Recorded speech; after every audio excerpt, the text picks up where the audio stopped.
అన్నీ జీర్ణమైపోతుంటాయి. ఆఖరికి సముద్రం కూడా తరిగిపోతుంది. సముద్రానికి కూడా లక్షణం ఉంటుంది. సముద్రం కూడా ఎప్పుడూ అలా ఉండిపోతుందని మీరు అనుకోకూడదు. సముద్రాలు కూడా తరిగిపోతాయి. సముద్రాలు ఎండిపోయిన ప్రదేశాలు కొన్ని ఉన్నాయి ప్రపంచంలో. సముద్రాలు కూడా ఇంకడం మొదలు పెడతాయి. సముద్రాలు అన్నీ కలిసి పొంగిపోయి జలప్రలయం అయిపోతుంది. మనం మీరు భారతంలో విన్నారుగా. అలాగే ఉండవు పంచభూతాలు. పెరుగుతాయి, తరుగుతాయి. భూధరములు అని పర్వతములు. ఆ పర్వతములు కూడా తరిగిపోతాయి. దేనివల్ల తరిగిపోతాయో తెలుసా? అంత పెద్ద పర్వతం దేనికి తరిగిపోతుందంటే కేవలం ఎలకల వల్ల తరిగిపోవడం మొదలెడుతుంది. అవి పెద్ద పెద్ద కన్నాలు పెట్టేసి చేరిపోతాయి. చేరిపోతే మెల్లిమెల్లిగా కన్నం మీద పై బరువు దిగిపోయి ఆ మెల్లిగా మూసుకుంటుంటాయి. మూసుకుంటూ పర్వతం కిందకి దిగుతూ ఉంటుంది. దిగుతూ ఆ మట్టి తవ్వుకుపోబడి రాళ్ళు వెళ్ళిపోతుంటే పర్వతం యొక్క స్థాయి మెల్లిమెల్లిగా పోతుంది.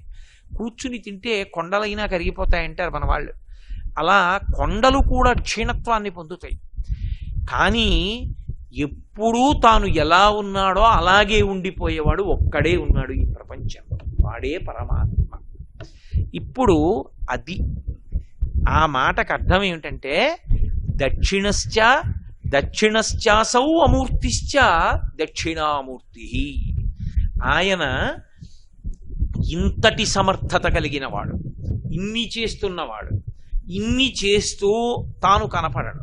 ఏదో ఒక ఇంట్లో కోడలు కనపడ్డట్టు, ఏమండి ముక్కుకి వాసన చెప్పేట్టిచ్చినవాడు, నాలుగుకి రుచి చెప్పేట్టిచ్చినవాడు, నాలుక వాసన చెప్పకుండా చేసినవాడు, ముక్కు రుచి చెప్పకుండా చేసినవాడు ఎవరో నేను చూస్తానండి అంటే కనపడ్డాడు. ఆయనని చూడాలని మీరు అనుకుంటే ఎవరిని చూడాలని అడిగారు? దక్షిణామూర్తిని చూడాలి. ఎందుకో తెలుసా? ఒక్కటే కారణం. దక్షిణామూర్తి పరమ ప్రశాంతంగా ఉంటాడు. పరమ ప్రశాంతంగా ఉన్నవాడి మనసు శుద్ధిగా ఉంటుంది. కాబట్టి సమర్థతలన్నీ అణిగి ఉంటాయి. అణిగి ఉన్నాయి కాబట్టి ఆయన ఎప్పుడు ఏం చెయ్యాలనుకుంటున్నాడో అప్పుడు ఆ రూపంగా మారుతూ ఉంటాడు. అది లోక కళ్యాణం కోసం మారతాడు.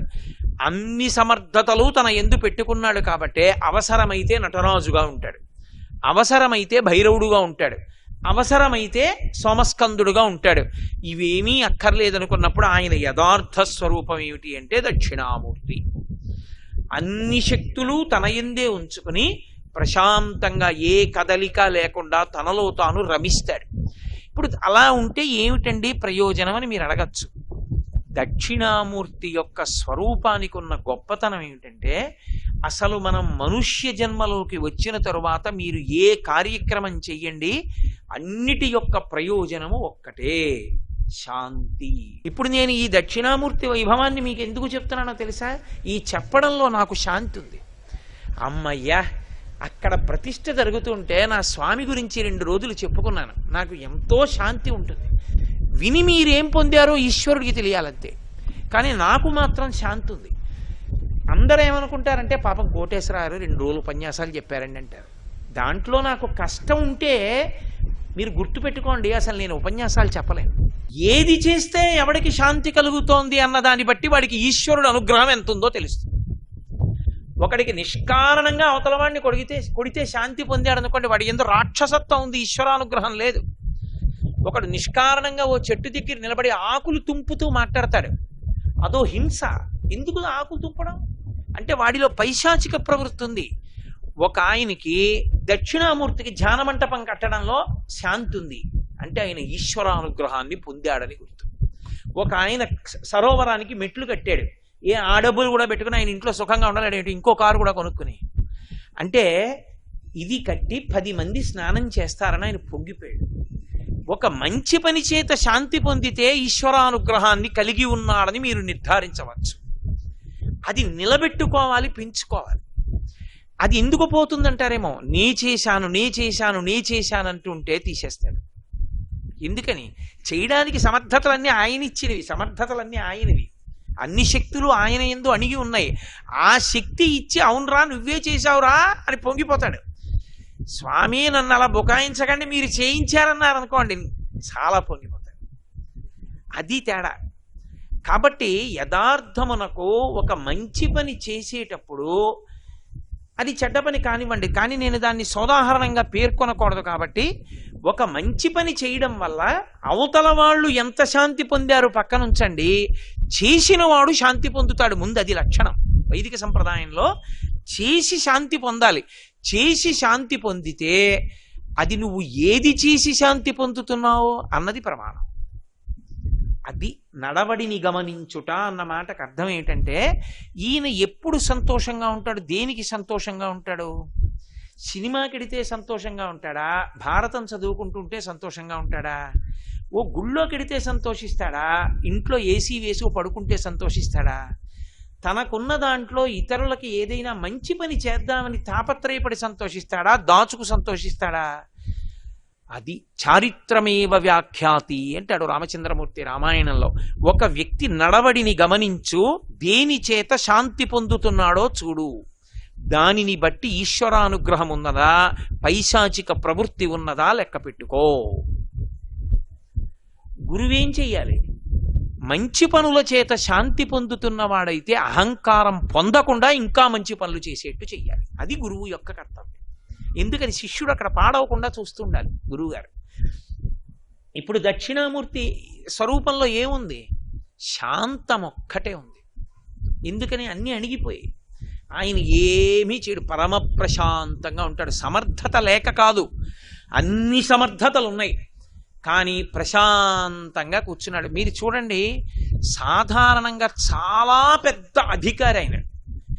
ఆయనతో చాలా చాలా ముఖ్యమైన విషయం మాట్లాడాలనుకోండి, ఎలా ఉన్నారు లోపల అని అడుగుతారు. చాలా హడావిడిగా ఉన్నారండి. ఏం మీరు వచ్చారని చెప్పమంటారా? పిలుస్తారు. మీరంటే అభిమానమే అన్నారనుకోండి, వదిలే తర్వాత వస్తాను.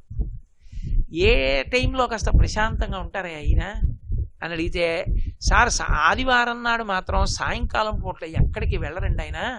6 నుంచి 7 విష్ణు సహస్రనామ స్తోత్రం చదువుకుని 7 నుంచి 8 ఎవరితో మాట్లాడరు. ఎవరో ఇదిగో మీలాంటి వాళ్ళు మరీ ముఖ్యమైన వాళ్ళు వస్తే పలకరిస్తారు.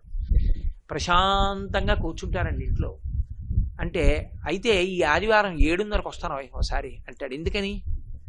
పరమశాంతంగా ఉన్నవాడి దగ్గర ముందు మీకు శాంతి కలిగేలా కార్యం నిర్వహింపబడుతుంది. మీకు శాంతి ఎప్పుడు దొరుకుతుంది? మీ పని అయితే. అది ఎప్పుడవుతుంది? అవతలవాడు శాంతంగా ఉంటే. ఇన్ని సమర్థతలు ఉన్నవాడు పరమశాంతంగా ఎప్పుడు ఉంటాడు? దక్షిణామూర్తిగా ఉంటే. అంటే ఏ కోరిక తీరాలనుకున్నవాడైనా ఎక్కడికి వెళ్ళాలి? ఆయన దగ్గరికి వెళ్ళాలి. అందుకే అక్కడ కొబ్బరికాయలు వదలగొట్టడాలు అవి అక్కర్లేదు. వెళ్ళి కూర్చుని మౌనంగా ధ్యానం చేస్తే చాలు. అందుకే దక్షిణామూర్తికి దేవాలయం కన్నా ధ్యాన మంటపం కడతారు.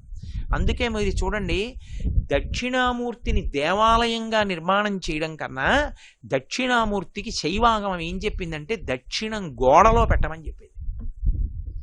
బయటకు కూడా పెట్టకుండా అది ధ్యాన మంటపం అయితేనే బయట పెడతారు మూర్తిని. శైవాగమంలో శివాలయంలో దక్షిణం గోడలో ఉండాలి. దక్షిణం గోడలో ఉంటే ఏమవుతుంది? గోడ దగ్గరికి వెళ్ళినప్పుడు అభిముఖంగా కూర్చోవచ్చు, ప్రధానమూర్తి దగ్గర అభిముఖంగా కూర్చోకూడదు. ఇప్పుడు మీరు శివాలయంలోకి వెళ్ళారనుకోండి, ఇలా ఎదురుగుండా నిలబడి నమస్కారం చేయకూడదు. మీరు తట్టుకోలేరు ఆ తేజస్సు. మీరు ఆయన ఇలా ఉంటే ఇలా ఉండి నమస్కారం చెయ్యాలి, లేతే అటు తిరిగి ఇటుకి నమస్కారం చేయాలి. అంతేకాని ఇలా ఎదురుగుండా నమస్కారం చేయకూడదు.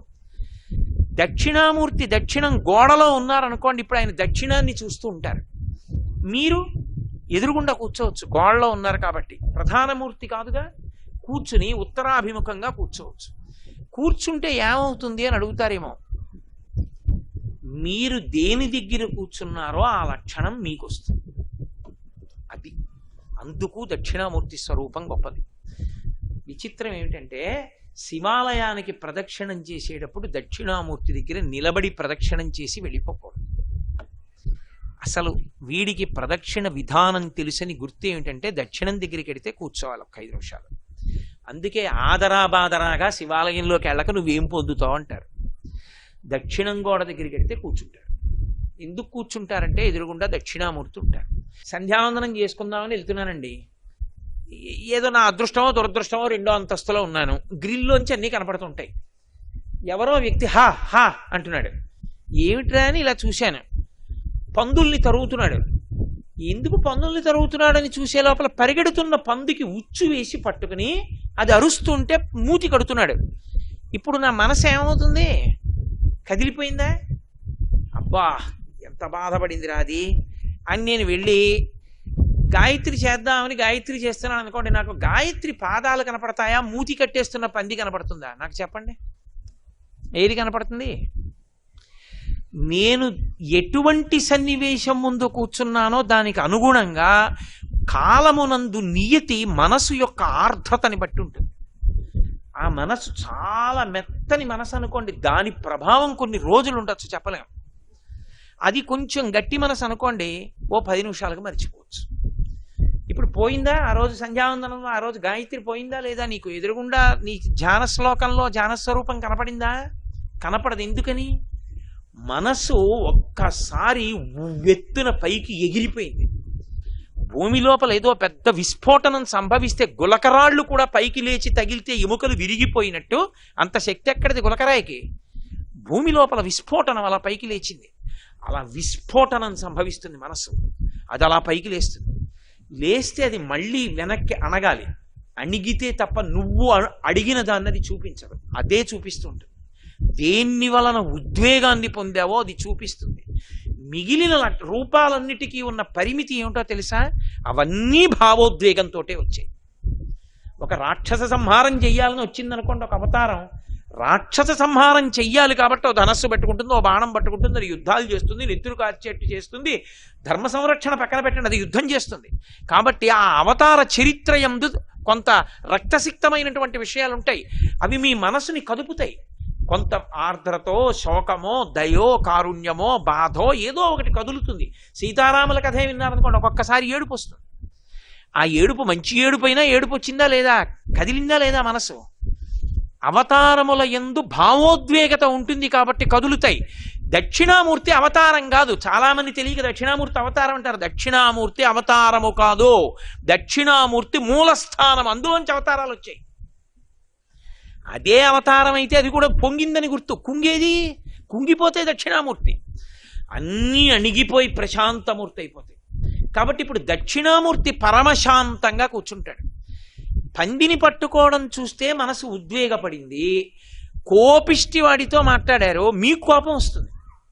మీరు చాలా కోపంలో ఉన్నవాడి దగ్గరికి వెళ్ళాడు అనుకోండి, అయిన దానికి కాని దానికి గట్టిగా మాట్లాడతాడు. 10 నిమిషాలు మాట్లాడాక మీకు కోపం ఏటనే అర్థం లేకుండా అలా మాట్లాడతారు. మీరు నేను ఎలా మాట్లాడతాను, మీరు ఎలా మాట్లాడుతున్నారు అంటారు. మీకు కోపం వస్తుంది. కోపిష్టి వాడి దగ్గరికి వెడితే మీకు కోపం వస్తుంది. రమించి పాట పాడుతున్నవాడు ఉన్నాడు అనుకోండి, మీకు సంతోషం కలుగుతుంది. ఎక్కువ హాస్యమాడివాడి దగ్గర కూర్చున్నారు అనుకోండి, మీకు నవ్వు వస్తుంది. శాంతంగా ఉన్నవాడి దగ్గర కూర్చున్నారు అనుకోండి, మీరు శాంతంగా ఉంటారు. కాదు, అసలు మనుష్య జన్మకి సార్థక్యతే శాంతి అయినప్పుడు. అది ఉంటే తప్ప అసలు ఏవీ పండవు. శాంతము లేక సౌఖ్యము లేదు సారసాదళ నయన. అన్నీ అణగడం కోసమే అన్ని ప్రక్రియలు. దేనికి జపం? మనసు అణగడానికి. పూజ ఎందుకు? మనసు అణగడానికి. పాట ఎందుకు? మనసు అణగడానికి. ప్రవచనం వినడం ఎందుకు? మనసు అణగడానికి. పుస్తకం చదువుకోవడం ఎందుకు? మనసు అణగడానికి. ఇవన్నీ నీ ప్రయత్నం లేకుండా అక్కడ కూర్చో అణిగిపోతాయి. అందుకే దక్షిణామూర్తికి ధ్యాన మంటపమే కడతారు తప్ప దేవాలయం కట్టారనుకోండి మళ్ళీ అల్లరి మొదలు. ఎందుకని? అక్కడ కూడా కొబ్బరికాయ పట్టుకొస్తే ఢామ్మ నా కొబ్బరికాయ కొట్టాలి. అక్కడి నుంచి దాన్ని నైవేద్యం పెట్టాలి. ఓ షోడశోపచార పూజ, అభిషేకం, దానికి నీరాజనం, మంత్రపుష్పం. అక్కడికి వచ్చి ఓ పూజ చేయించుకునేవాడు. ఇంకా నువ్వు ప్రశాంతంగా దీన్ని చూస్తావా? నీ మనసు అట్టెడుతూ ఉంటుందా? ఏట్రా వీడు ప్యాంటు చొక్కా వేసుకొచ్చేసి పూజలు ఏంట్రా అనుకుంటావు. కదిలిపోయిందా లేదా మళ్ళీ? అందుకే దక్షిణామూర్తి దగ్గరికి వెడితే ధ్యాన మంటపం కడతారు. ధ్యాన మంటపం అంటే ఏంటంటే అక్కడ ఇంకా మాట మాట్లాడరు. బయటి గోడ ఏది ఉందో అక్కడి నుంచి మాట్లాడడం మానేయాలి. అలా మాట్లాడారనుకోండి, లోపలికి వెళ్ళి ఆ మూర్తి వైభవాన్ని పాడు చేసిన వాళ్ళు అవుతారు.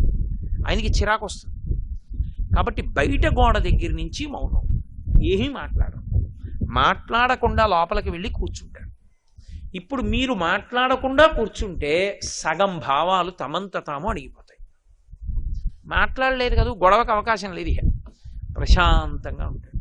ఇప్పుడు ప్రశాంతంగా ఉన్న దాని మీద మనసుని దక్షిణామూర్తి వైపుకి తిప్పారనుకోండి, ఎదురుగుండా ఉన్న మూర్తి వంక చూశారనుకోండి, ఆయన వీరాసనం, ఆయన కాలు మీద కాలు పెట్టుకున్న తీరు, ఆయన పట్టినటువంటి ముద్రలు, ఆయన చెవులు, ఆభరణాలు, చిన్న చిరునవ్వు, ఆ ప్రశాంతత, దాని వంక మీరు అలా చూస్తున్నారనుకోండి, మీకు తెలియకుండానే మీ మనస్సు ఎంతో ప్రశాంతపడుతుంది.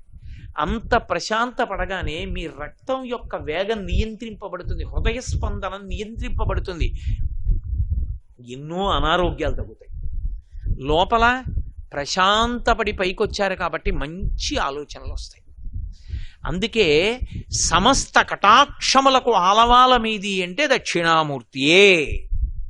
అందుకే పెద్దవాళ్ళు ఒక మాట చెప్తారు, నీ జీవితం పండాలి అంటే నీకు పూజ వచ్చా రాదా వదిలేయి, నీకు వేదం తెలుసా తెలియదా వదిలిపెట్టేసేయి, నువ్వు ఉపనిషత్తులు చదువుకున్నావా చదువుకోలేదా వదిలిపెట్టేయి, రామాయణ భారత భాగవతాలు తెలుసుకున్నావా లేదా వదిలిపెట్టేయి, దక్షిణామూర్తి యొక్క మూర్తిని చూస్తూ కూర్చోవడం నేర్చుకో, అదొక్కటి నేర్చుకో చాలు.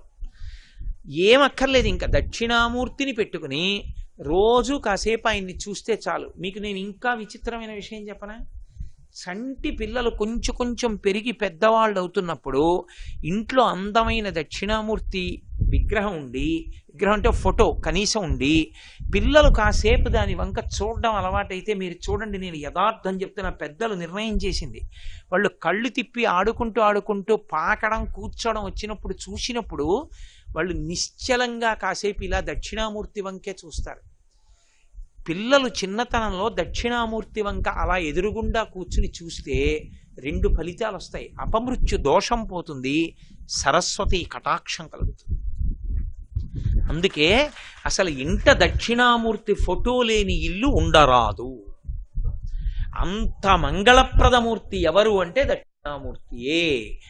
అటువంటి దక్షిణామూర్తి అంతటి వైభవం కలిగినటువంటి స్వామి కనుక ఆయన గురించి చెప్తూ ఏమన్నారంటే, అయ్యా ఆయన మూర్తి స్వరూపంలో లేనివాడు, కానీ ఇవన్నీ నిర్వహిస్తున్నవాణ్ణి చూడాలని నువ్వు తాపత్రయపడ్డావు కనుక నీకు ఎదురుగుండా అలా కనపడుతున్నాడు.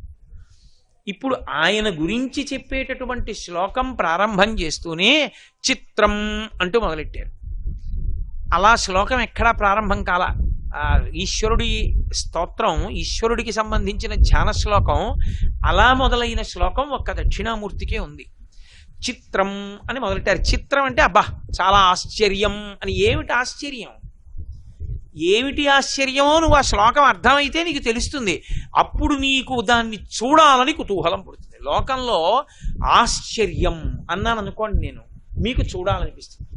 మీకు తెలుసా, నేను మీకు ఒక విషయం చెప్తాను, మీరు తెల్లబోతారు. నేను ఒక సరోవరం చూశాను. ఆ సరోవరంలో నీళ్లలోంచి ఎప్పుడు అగ్ని జ్వాలలు పైకొస్తూ ఉంటాయి. ఎంత విచిత్రం అంటే, మనం ఒకవేళ ఆ సరోవరంలో స్నానం చేస్తూ అగ్ని జ్వాలల్లోంచి అలా బయటికి వచ్చినా ఒళ్ళు కాలదు. ఎంత ఆశ్చర్యం అని నేను అన్నాను అనుకోండి. నేను వేదికి దిగిపోయాక మీరు ఏమంటారు? ఏమంటే అది ఎక్కడుందండి అని అడుగుతారా అడగరా? ఆశ్చర్యం అని అనగానే చూడాలని కుతూహలం కాదు. అలా ఎందుకు మొదలెట్టారు శ్లోకాన్నంటే, అది ఏమిటో తెలుసుకోవాలని కుతూహలం కలిగితే పనికి మాలిన కుతూహలాల వల్ల పాడైన వాడు ఈ కుతూహలం వల్ల బాగుపడతాడు.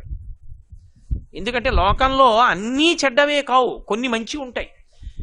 ఆయన ఎప్పుడూ దేవుడి గురించి ఏడుస్తుంటాడన్నాను అనుకోండి, మంచి ఏడుపది కాదు. ఎప్పుడూ దేవుడి గురించి ఏడుస్తున్నాడంటే మంచిదే. ఎప్పుడూ పెళ్ళం గురించి ఏడుస్తుంటాడండి అన్నాను అనుకోండి, వాడి కర్మ అంటాడు కాదు. దేని గురించి ఏడుస్తున్నాడు ప్రధానం, ఏడవడం ప్రధానం కాదు. దేని గురించి ఏడుస్తున్నాడో అది గొప్పది. ఎప్పుడు ఏ మంచి పని చేద్దామా అని ఏడుస్తుంటాడండి ఆయన అన్నారు అనుకోండి, మహానుభావుడండి అని దండం పెడతారు. ఎప్పుడు ఎవడది ఏమి ఎత్తుకుపోదామా అని ఏడుస్తుంటాడండి అన్నారు అనుకోండి, చీ దుర్మార్గుడు వాడు, ఎప్పుడు ఏ సమయంలో బయట కనపడతాడో చెప్పండి అంటే అంటారు. అవునా కదా? ఏడవడం కాదు, దేని కొరకు ఏడుస్తున్నాడు గొప్ప. కామం ఉండడం తప్పు కాదు, దేని మీద కామం ఉంది ప్రధానం. కేవలం లౌకిక విషయముల మీద కామం అనుకోండి, ఆయన పూజనీయుడు కాడు. భగవత్కామం అనుకోండి, భగవంతుని యందు కోరికున్నవాడు అనుకోండి, పూజనీయుడు కాదు.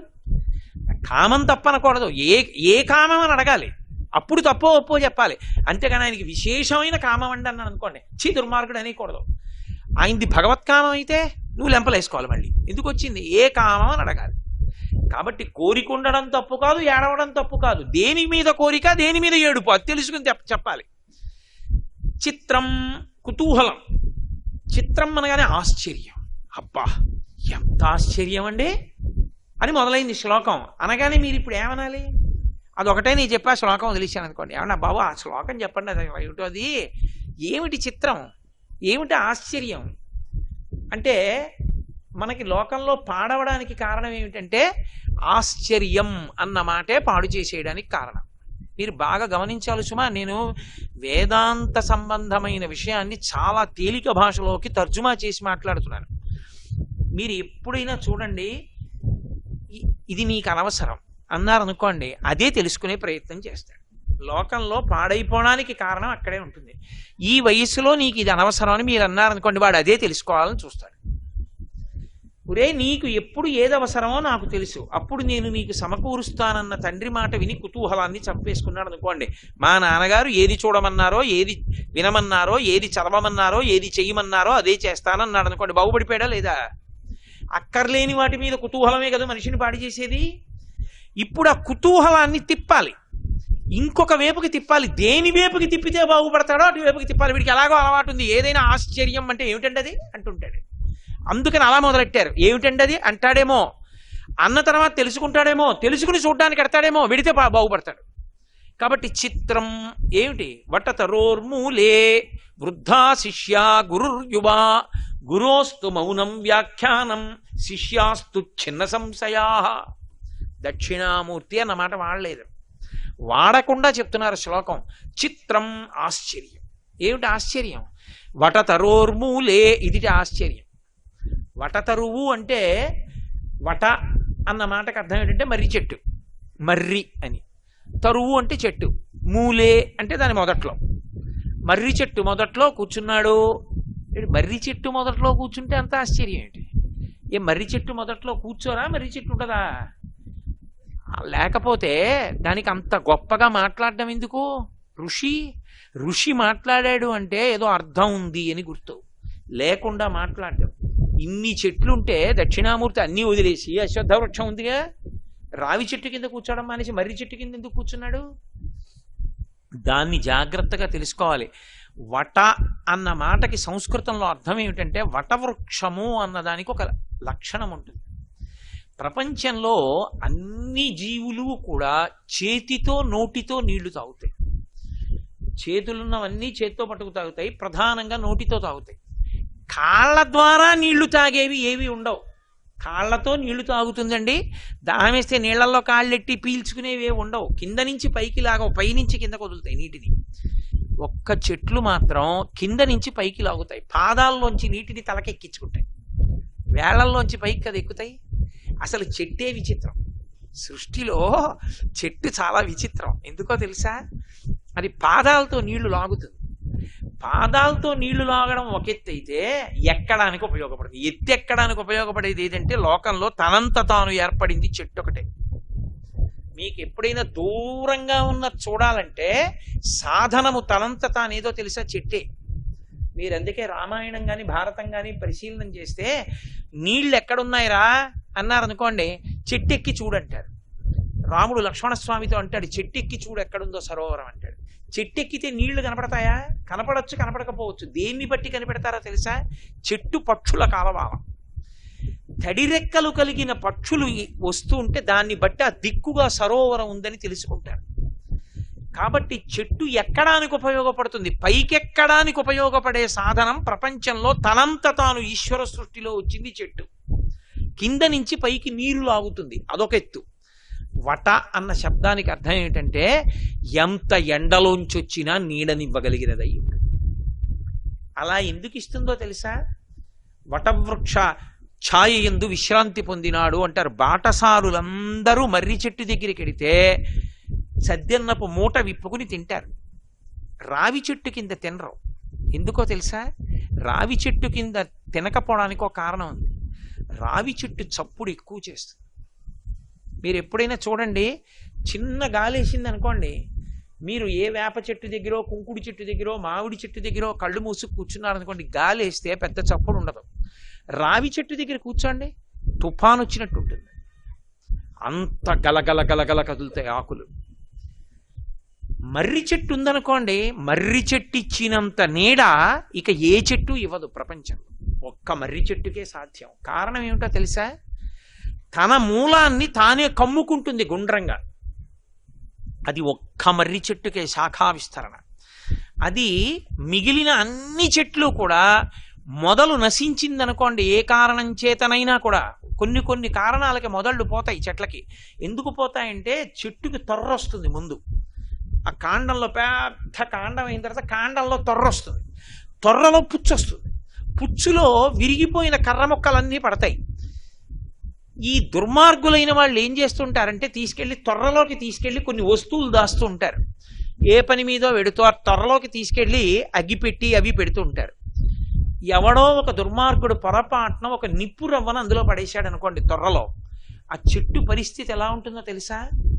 కడుపు నిప్పితో ఊగిపోతూ పైన పెద్దవాళ్లతో మాట్లాడుతున్న వ్యక్తి ఎలా ఉంటాడో అలా ఉంటాడు. అది లోపల కాలిపోతుంటుంది, పైకి పచ్చగా కనపడుతుంది. ఆ తొర్ర కాలిపోయింది అనుకోండి కొన్నాళ్ళకి, ఆ చెట్టు చచ్చిపోతుంది, ఇక నీరు పైకి ఎక్కదు, అందుకని పైన అంతా ఎండిపోతుంది. అలా ఒక మొదలు కాలిపోతే మరణించని ఏకైక చెట్టు మర్రి చెట్టు ఒకటే. మర్రి చెట్టుకు అలా చావు రాదు. ఎందుకో తెలుసా? అది ఆకాశంలోంచి వేళ్ళు దింపుతుంది. కొమ్మ ఇలా వెళ్ళిందనుకోండి, ఇలా వెడితే అక్కడ ఒక వేరు దింపుతుంది, చెట్టులోంచి వేరు వస్తుంది. అన్నిటికీ భూమిలోనే వేళ్ళుంటాయి, ఇంకా పైకి ఇలా ఎక్కవు. ఒక్క మర్రి చెట్టుకి పైనుంచి కిందకి దిగుతాయి, దిగి అవి భూమిలోకి వెళ్ళిపోతాయి. వెళ్ళిపోయి దాన్ని అవే పెనవేసుకుని మళ్ళీ పెద్ద కొమ్మలాగా నిలబడిన స్తంభంలా తయారైపోతాయి. శ్రీ ఉమామహేశ్వర పరబ్రహ్మార్పణమస్తు. స్వస్తి.